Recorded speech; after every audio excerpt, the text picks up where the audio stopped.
Welcome to MSR news. నేను మీ సంపత్. ప్రస్తుతానికి మనం ములుగు జిల్లా కేంద్రంలో ఉన్నాం. ములుగు జిల్లా కేంద్రంలో సముద్రంలా అంటే ఒక చెరువులా తలపిస్తుంది జిల్లా హెడ్ క్వార్టర్లో. జిల్లా హెడ్ క్వార్టర్లో ఈ రకంగా ఉంటే మామూలు ఏజెన్సీ ప్రాంతంలో పరిస్థితి ఏంటని చెప్పి ఇక్కడ ఉన్నటువంటి ప్రజలైతే అంటున్నారు. ఈ ఇండ్ల మధ్యలో నీళ్లు చెరువులా తలపించడంతో ఇక్కడ వాహనాలు కూడా ఎక్కడికక్కడ నిలిచిపోయాయి.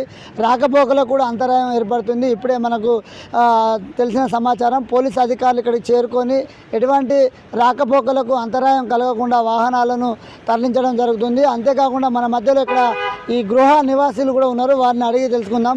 చెప్పండి, ఎట్లుంది? ఇది ఎన్ని సంవత్సరాల నుంచి ఇట్లా వాటర్ వస్తున్నాయి? 4 సంవత్సరాలు అవుతుంది. ఎన్హెచ్ రోడ్ చేసిన అప్పటి నుంచి ఇదే సమస్య వస్తుంది. ఈ ఎన్హెచ్ రోడ్ వాళ్ళు ఏం చేసారంటే కింద డ్రైనేజ్ ఉండే డ్రైనేజీని మూసేసారు. వాళ్ళకి అసలు తెలుసా తెలియదా, వాళ్ళకి ఒక ప్లానింగ్ ఉందా లేదా, ఇంత వాటర్ వస్తుంది ఇళ్ళకి వస్తున్నాయి నీళ్ళు. 4 సంవత్సరాల నుంచి ప్రతి ఒక్కరు అధికారి వస్తున్నారు, చూస్తున్నారు, పోతున్నారు తప్ప ఈ సమస్యను పరిష్కరించే మార్గంగా చూస్తలేరు. అంటే ఆ డివైడర్ తీసేస్తారు, అంటే ఆ డివైడర్ నుంచి పోతానని నీళ్ళు బ్లాక్ అవుతానని డివైడర్ తీస్తారు. మళ్ళీ వర్షం అయిపోయిందంటే మళ్ళీ డివైడర్ మోస్తారు. అసలు దీన్ని శాశ్వత పరిష్కారం చేసే దిశగా ఆలోచించాలి. అధికారులు ఎవరైనా ఉంటే చూస్తారు ఉట్టిగా.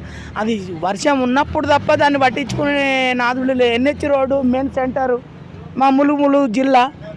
ఇంత పెద్ద సిటీలో ఇంత మెయిన్ రోడ్డు మీద ఉన్నటువంటి ప్రాబ్లాన్ని ఎన్హెచ్ రోడ్డు వాళ్ళు కానీ మన జిల్లా కలెక్టర్ గారు కానీ ఎవరైనా కానీ దీన్ని పట్టించుకొని చేసేటువంటి అధికారులు అయితే కనబడట్లేదు. అటు చూస్తే రియల్ ఎస్టేట్ వాళ్ళు ఏ కాలువ పడితే ఆ కాలువలు మూసేసారు.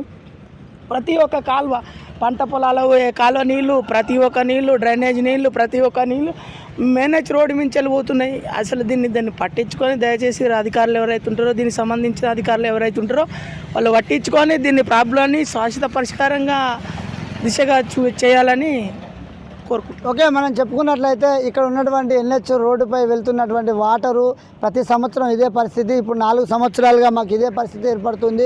రియల్ ఎస్టేట్లు ఏర్పాటు చేయడం వలన ఈ సైడ్ కాలువలు పొండిపోయే వాటర్ అంతా రోడ్లపైకి రావడంతో ఎక్కడికక్కడ వాటర్ నిలిచిపోయినాయి. ఇది ములుగు జిల్లా కేంద్రంలో ఈ రకంగా ఉన్నాయి. మమ్మల్ని పట్టించుకునే వారు లేరు, మాకు ఇబ్బందులు అవుతున్నాయి, మా ఇళ్లకు వాటర్ వస్తున్నాయి. అయినా కూడా ఇక్కడ అధికారులు మాత్రం వర్షం పడ్డప్పుడే మంత్రంగా వచ్చి చూసిపోతారు తప్ప కానీ ఇక్కడ శాశ్వత పరిష్కారం అయితే చేయలేకపోతున్నారు. ఇప్పటికైనా అధికారులు స్పందించి శాశ్వత పరిష్కారం చేయాలని చెప్పి కోరుతున్నారు.